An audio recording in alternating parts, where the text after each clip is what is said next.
Subscribe now and press the bell icon. Never miss an update. এবার লক্ষ্য করেন, সব নবীরা দুনিয়ার জগতের মধ্যে আগমন করার সিস্টেম একরকম। আমার নবী আগমন করেছেন কেমন সম্মান নিয়ে। যেই নবীর দাদাজান মাউলুদুন আরজের মধ্যে ইমাম লুগানি বর্ণনা করতেছেন, আল্লাহর নবীর দাদাজানের নাম হলো আব্দুল মুত্তালিব। মক্কা নগরীর প্রেসিডেন্ট ছিলেন। ইন দি মিন টাইমে আব্দুল মুত্তালিবের এলাকার মধ্যে একটা দুলি বালু জ্বর হইছে, ঘূর্ণিঝড়। মরুভূমির বালুগুলা জমজম কূপের মধ্যে পড়ার কারণে পানি আর আগের মতো উঠতেছে না। এলাকার মানুষগুলার আইসা কয়, আব্দুল মুত্তালিব রে, আপনি তো মক্কা নগরীর প্রেসিডেন্ট মানুষ, কাবা ঘরের মুতাওয়াল্লি সভাপতি সাহেব, আপনি আমাদের পানির ব্যবস্থা করে দেন। আর যদি পানির ব্যবস্থা না করে দেন গো, তাহলে আমাদের ছোট্ট ছোট্ট বাচ্চারা পানির জন্য কাতর হয়ে যাচ্ছে, অসহায় হয়ে যাচ্ছে। আপনি একটু পানির ব্যবস্থা করে দেন। আল্লাহর নবীর দাদা আব্দুল মুত্তালিব কয়েকজন কাজের লোক দিয়ে পাঠাইলেন জমজম কূপের ময়লা পরিষ্কার করার জন্য। জোরে কি বলবেন না সুবহানাল্লাহ? মজার বিষয় লক্ষ্য করেন। এবার যখন কয়েকজন কাজের লোক গেল, কাজের লোকে পরিষ্কার করছে ঠিক ওই, কিন্তু আগের মতো আর পানি উঠতেছে না। মানুষগুলারা চতুর্দিকে আইসা বলে, আব্দুল মুত্তালিব কেমন কাজ করাইতেছেন? আপনি কি আমাদের সঙ্গে মজা করতেছেন নাকি? রে আব্দুল মুত্তালিব, যদি পরিষ্কার না করান তাহলে আপনার বিরুদ্ধে আমরা এলাকার মধ্যে মিছিল করব। কার বিরুদ্ধে? মন্ত্রীর বিরুদ্ধে। বুঝেন না? আব্দুল মুত্তালিব টেনশনের মধ্যে পড়ে গেলেন। আমার কথা বুঝেন আপনারা? পিছনের যারা বুঝেন আমার কথা বুঝেন? মাশাআল্লাহ, আল্লাহ কবুল করুক, আমিন। আব্দুল মুত্তালিব ইন দি মিন টাইমে জমজম কূপের মধ্যে গিয়ে তাকাইয়া দেখেন সত্য সত্য কোনো ময়লা নাই। কাজের লোকেরা ওরা দায়িত্ব নিয়ে পরিষ্কার করেছেন। আব্দুল মুত্তালিব এবার টেনশনের মধ্যে পড়ে গেলেন। কাবা ঘরের পাশে গিয়া কাবার চৌকাঠের মধ্যে হাত দিয়ে বলেন, রে কাবার মালিক, যদি জমজম কূপ দিয়ে আগের মতো জল প্রবাহিত হয়, পানি উঠে, তাইলে আমার 10টা ছেলে সন্তান থেকে একটা ছেলে সন্তান রে আমি আব্দুল মুত্তালিব নিজের হাত দিয়া তোমার ঘরের সামনে আমি কুরবানি দিমু। কথা বুঝতেছেন?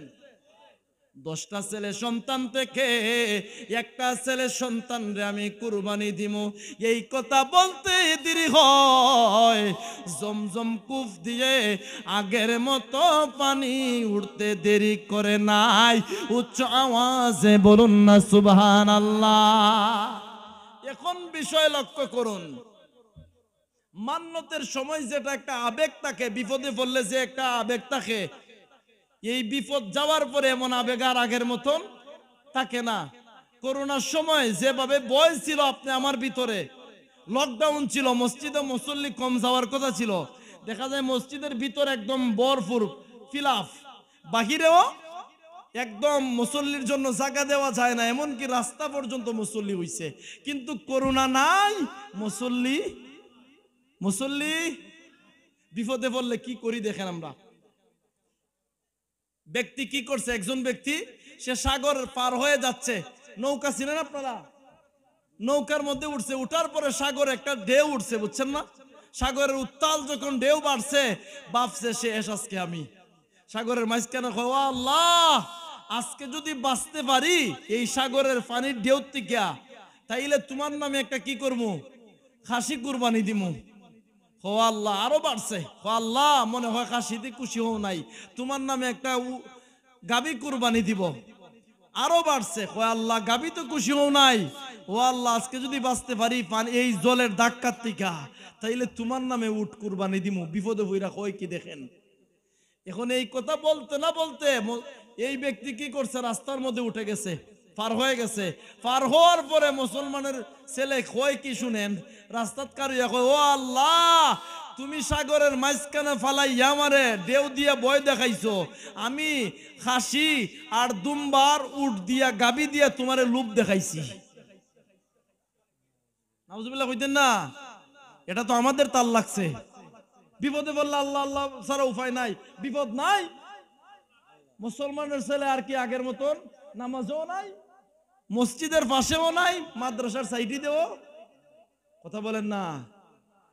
মজার বিষয়, আব্দুল মুত্তালিব মান্নত করার সময় একটা টেনশন ছিল। মান্নত যখন জমজম কূপ দিয়ে যখন পানি উঠে গেল, আগের মতো আর তেমন চিন্তা নাই, চিন্তা মুক্ত মানুষগুলারা তো আর অভিযোগ দেয় না।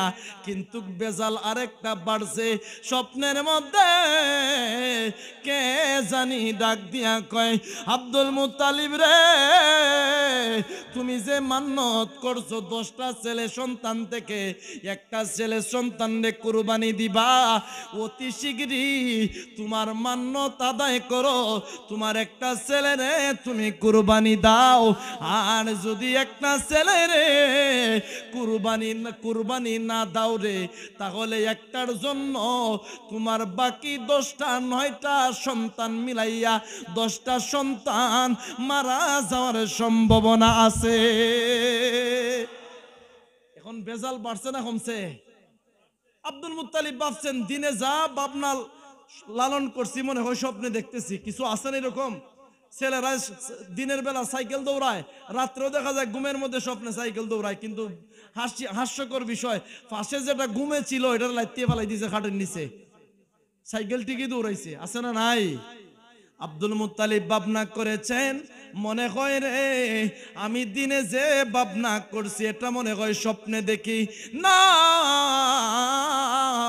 2 নাম্বার রাতের কালে কি স্বপ্ন, 3 নাম্বার রাতের কালে কে জানি অদৃশ্য থেকে ডাক দিয়া কয়, আব্দুল মুত্তালিব, যদি তুমি অতি শীঘ্রই তোমার ছেলেরে কুরবানি দেওয়ার মান্নত আদায় না করো রে, তাহলে তোমার এক এক করে 10টা ছেলে সন্তান অতি শীঘ্রই মারা যাওয়ার সম্ভাবনা আছে। এখন বিষয় কি জানেন? তাওরাত কিতাবের একটা পণ্ডিত, যার নাম ওরাকা ইবনে নৌফেল, তাওরাত জাবর কিতাবের পণ্ডিত, এক স্বপ্ন তো 3বার দেখা সাধারণ কথা না, দৌড় মারছে সকালবেলা। তাওরাত কিতাবের পণ্ডিতের কাছে গেলেন, ডাক দিয়া কন, তাওরাত কিতাবের পণ্ডিত রে, আমি তো এক স্বপ্ন, এই স্বপ্নটা 3বার দেখছি, 3 রাতের মধ্যে দেখছি, কি করতে পারি? কষ্ট হইতেছে আপনাদের? কি করতে পারি? তাওরাত কিতাবের পণ্ডিত ডাক দিয়া কয়, অতি শীঘ্রই আপনার 10টা ছেলের থেকে একটা ছেলে সন্তান রে তুমি কুরবানি দিয়ে দাও, যদি তুমি এই বিপদ থেকে বাঁচতে চাও। আব্দুল মুত্তালিব মান্নত করার সময় একটা আবেগে বলে ফেলছেন, এরকমই তো, কিন্তু এখন 10টা ছেলের থেকে কারে কুরবানি দিবেন? 10টা ছেলেরে ডাক দিলেন, আমার কলিজার টুকরা সন্তানেরা, তোমাদের মধ্যে কে আছো? আমি তো একটা মান্নত করে ফেলছি, কে আছো রে? তোমাদের মধ্যে আমি আমার নিজের হাত দিয়ে একটা সন্তানরে কুরবানি দিতে চাই। আবুল আগাইব্বা কিন্তু বাটপার মানুষ। আবুল আগাইব্বা ডাক দিয়া কয়, আব্বা, আপনি যখন মান্নত করেছেন ওই সময় কাবা ঘরের চৌকাটে দেওয়ালের মধ্যে কিবা হাত দিয়ে বলছেন আপনি আমারে কুরবানি দিবেন, এটা বলছেন নাকি? নাউজুবিল্লাহ বলুন না। আবুল আহাব বলতেছে, আব্বা, যখন কুরবানির মান্নত করছেন ওই সময় আমার নাম নিয়ে বলছেন নাকি যে আমারে কুরবানি দিবেন? আব্দুল মুত্তালিব বলেন, তোমার নাম নিয়ে তো আমি বলি নাই। কয়, আব্বা, যদি আমার নাম না নিয়ে বলেন তাহলে আমার নিজের ইচ্ছায় আমার জানটায় আমার গলাটা আপনার তরবারির নিচে দিয়ে আমি জীবনটারে নষ্ট করতে চাই না। উচ্চ আওয়াজে বলুন না নাউজুবিল্লাহ। এ রাস্তা বাইর করে দিছে। কি করছে? রাস্তা বাইর করে দিছে। এখন একের পর এক নবীর চাচা আবু তালিব এসে কয়, আব্বা, আমার নাম নিয়ে বলছেন নাকি?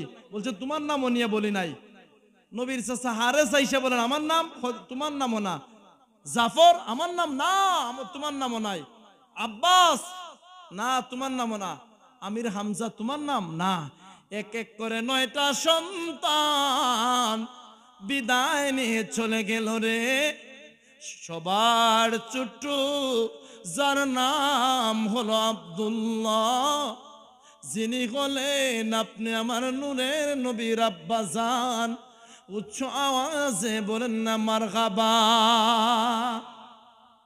নবীজির আব্বাজান সহজ সরল মানুষ, বড় বড় বাইগুলারা অজুহাত দিয়ে অনেক কিছু বলে চইলা গেলেন, কিন্তু ছোট্ট আব্দুল্লাহ উনি তো চলে যেতে পারেন নাই। এই সময় ওয়ারাকা ইবনে নাউফেল, তাওরাত কিতাবের পণ্ডিত, ডাক দিল আব্দুল মুত্তালিব গো, আপনার মান্যত আদায় করার সুযোগ যায়। বড় সন্তান গুলারা বিদায় নিয়ে চলে গেল, কিন্তু আব্দুল্লাহ তো যেতে পারে নাই।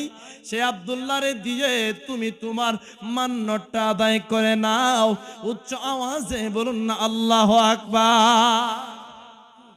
এখন বিষয় দেখেন, আব্দুল মুত্তালিব সিদ্ধান্ত নিছেন কি, আব্দুল্লাহরে কুরবানি দিবেন আগামীকালকে 10 ঘটিকার সময়। এরকমই টাইম দিছেন। মক্কা নগরীর মধ্যে এটা চতুর্দিকে চড়ে পড়লো। মানুষগুলা না ডাক দিয়া কয়, হারে বাবা হইয়া কিভাবে সন্তানরে কুরবানি দিবে? আব্দুল মুত্তালিব তো প্রেসিডেন্ট মানুষ, এটা কোন ধরনের কাজ করতেছেন? কিন্তু হিকমত কি হাকিকত কি কেউ তো আর জানেন না। ইন দি মিন টাইমে আগামী কালকে 10 ঘটিকার সময় আব্দুল্লাহকে কুরবানি দেওয়া হবে। মাউলুদুন আরজ ইমাম লুগানি বর্ণনা করতেছেন, ওই সময় যখন আব্দুল মুত্তালিব আব্দুল্লাহর হাতের মধ্যে দইরা কাবা ঘরের সামনে আনছেন কুরবানি দেওয়ার জন্য, তাকাইয়া দেখেন রে, কাবার ডান দিকে 100 নারী, বাম দিকে 100 নারী, 200 নারীরা হাতের মধ্যে তলোয়ার নিয়ে দাঁড়াইয়া রইছে।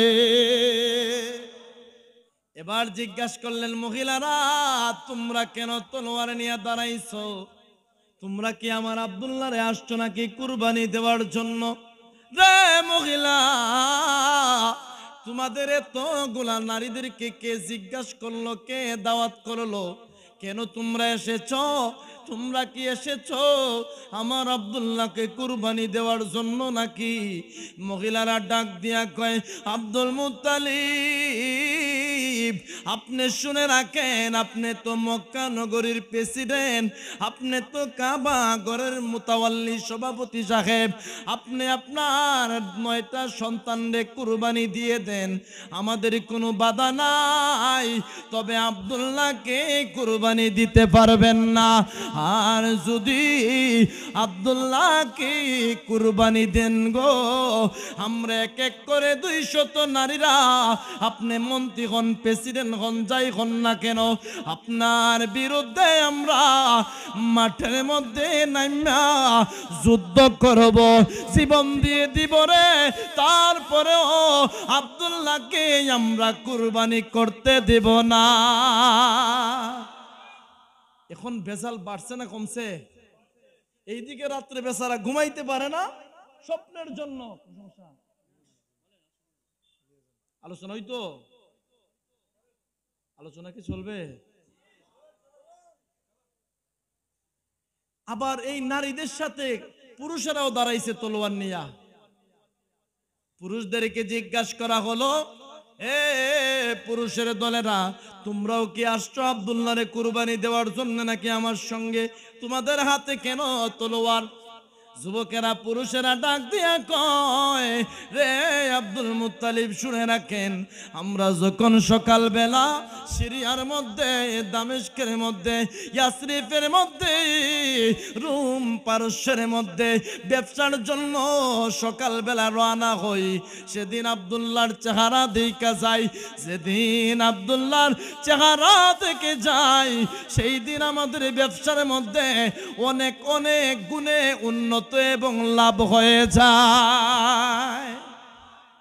আর যেদিন আব্দুল্লাহর চেহারায় আমরা দেখা যেতে পারি নাই, সেদিন আমাদের ব্যবসার মধ্যে আগের মতো লাভ হয় না, আমরা ব্যবসার মধ্যে অনেক লস হয়ে যায়। ওগো আব্দুল মুত্তালিব, আমরাও একটা কথা বলতে চাই, আপনার বাকি 9টা ছেলে সন্তানরে কুরবানি করে দেন, আমাদের কোনো বাধা নাই। তবে আব্দুল্লাহকে আপনি কুরবানি দিতে পারবেন না।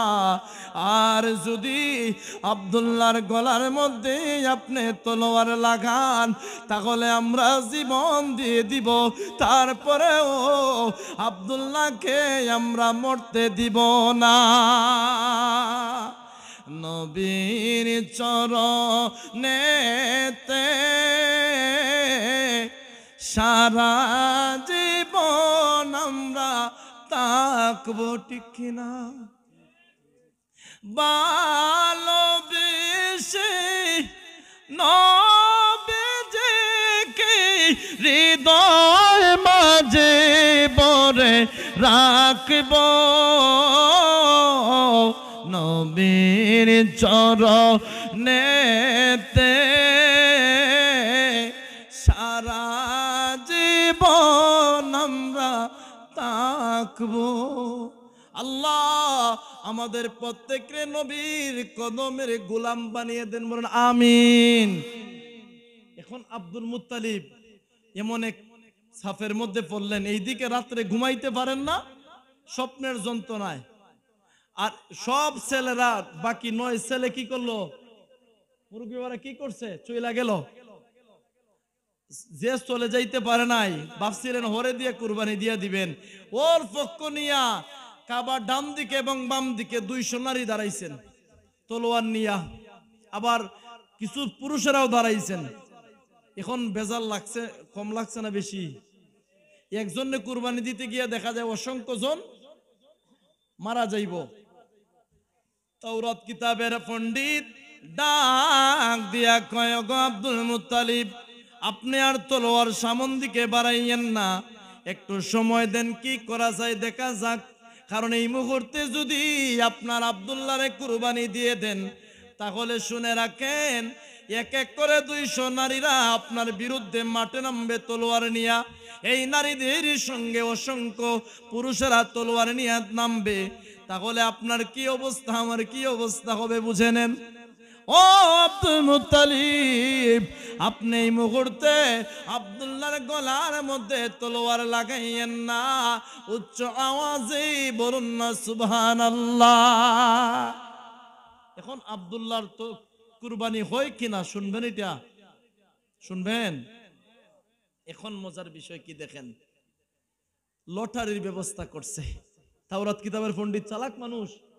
সে কি করছে, একদিকে আব্দুল্লাহর নাম লেখছে, আরেকদিকে দুম্বার নাম। লটারি টানা হবে 100 বার। কয়বার? আরো জোরে কয়বার? 100 বার টানা হবে। যদি আব্দুল্লাহর নাম বেশি আসে, তাহলে কারে কুরবানি? আব্দুল্লাহরে দেওয়া হবে। মহিলাদেরকে বলছে, এ মহিলারা, তোমরা শুনে রাখো, যদি আব্দুল্লাহর নাম আসে এই লটারির মধ্যে টানার পরে, তাহলে আব্দুল্লাহরে দেওয়া হবে কুরবানি। আর যদি দুম্বার নাম আসে, ভাগ্য ভালো হলে দুম্বাকে কুরবানি দেওয়া হবে। আমি লটারি টান দিচ্ছি। এই মুহূর্তে প্রথমবার যখন টুকার মধ্যে লটারি টান দেওয়া হলো, দেখা যায় দুম্বার নাম আসে নাই, আব্দুল্লাহর নাম লটারির মধ্যে আসলো। সুবহানাল্লাহ। আল্লাহর খেলা বড় বুঝা দেয়, কাউরে রাখে 5 তলায়, কাউরে রাখে আবার গাছতলায়, ঠিক কিনা? গাছতলায় কিভাবে রাখে বলমু?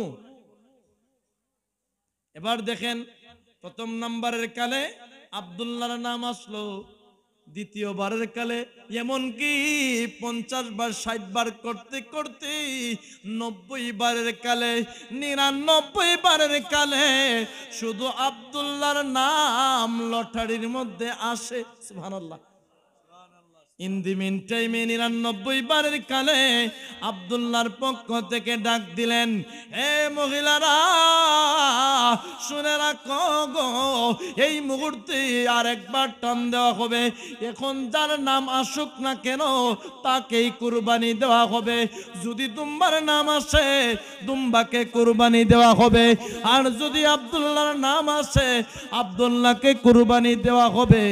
মহিলার পক্ষ থেকে একটা জবাব আসলো, ওগো আব্দুল মুত্তালিব শুনে রাখেন, ও আব্দুল্লাহর নাম 99 বার কেন, 99,000 বার কেন, 99 লক্ষ বার যদি আব্দুল্লাহর নাম ওই লটারির মধ্যে আসে না কেন, তারপরেও আমার আব্দুল্লাহকে আমরা একটা মুহূর্তেও তার গলার মধ্যে তলোয়ার চালাইতে দিব না। এখন ওরা কি করছে? এখন ওরা লটারি মানে না। এখন কি মানে না? মহিলারা বুঝছেন না, যেটা চিন্তা করে এটা ওই। পুরুষেরাও সেম বক্তব্য দিচ্ছেন, আমরাও মানি লটারি। আপনারা শুরু করছেন আব্দুল্লাহরে কুরবানি দেওয়ার জন্য, কিন্তু আব্দুল্লাহরে কুরবানি দিতে পারবেন না। আব্দুল্লাহরে কুরবানি দেওয়া হয় কি না এটা শুনবেন। কে কে কে কে শুনবেন দেখি তো একটু। মাশাআল্লাহ, হাত নামান। কে কে শুনতেন না ঘুমে আছেন হাত তুলেন তো দেখি। পাইছেন নি খবর? চাচাই ঘুমাইও হাত তুলে। হ্যাঁ চাচাই ঘুমাই হাত তুলে নাকি? এই এলাকার মধ্যে ফার্স্ট জানলাম ঘুমাইলেও মানুষ হাত তুলতে পারে। ওই দিন আমি জিজ্ঞেস করলাম, কিও আপনারা চিন্তা না মুর্দা? মুরব্বী কয়েকজন হাত তুললে বড় করে কয় ইনশাল্লাহ হুজুর মুর্দা। ইনশাল্লাহ। আমি কই বাপ রে বাপ, যে আনন্দ নিয়ে কইছো চাচা, কিন্তু কি বলছো বুঝতেই তো পারছেন না। কই ইনশাল্লাহ হুজুর মুর্দা। আমি বললাম সারা জীবন জানাজার নামাজ পইরা দাফন করলাম কবরে, মুর্দা আজকে থেকে আইলো মাহফিলে। বাপসাপ ঠিক করার দরকার আছে না নাই?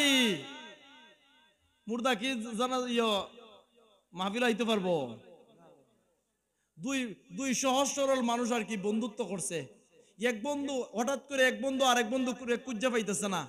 এখন আরেক বন্ধু দেখা যাচ্ছে সে রাস্তার কিনারের মধ্যে খামতাছে। এখন বলতেছে, বন্ধু তুমি কান্না করো কেন? তোমার তো অনেক খুঁজতেছি আমি, তোমাকে খুঁজে পাচ্ছি না। ও বন্ধু রে, আমার আম্মা ডেলিভারি কেসে মারা গেছে। ই ব্যাক করলে ওই বুকায় কি কয় জানেননি? বন্ধু দুঃখের কথা আর তুলিস না, এই ডেলিভারি কেসে আমার আব্বাও কিছুদিন আগে মারা গেছে।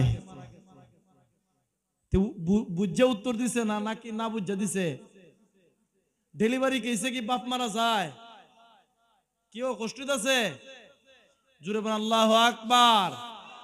ঘুমাই রইছেন না আপনারা?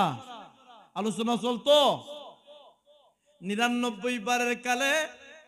এখন যদি একবার লাস্টের বার আব্দুল্লাহর নাম আসে, তাইলেই তো আল্লাহর নবীর আব্বাসান খাজা আব্দুল্লাহকে কুরবানি দেওয়া হবে। মহিলারা ডাক দিল, আব্দুল মুত্তালিব সিদ্ধান্ত ভালো করে নিয়ে নেন, যদি এখন আব্দুল্লাহর নাম আসে না কেন, তারপরেও আমরা আব্দুল্লাহরে কুরবানি দিতে দেব না।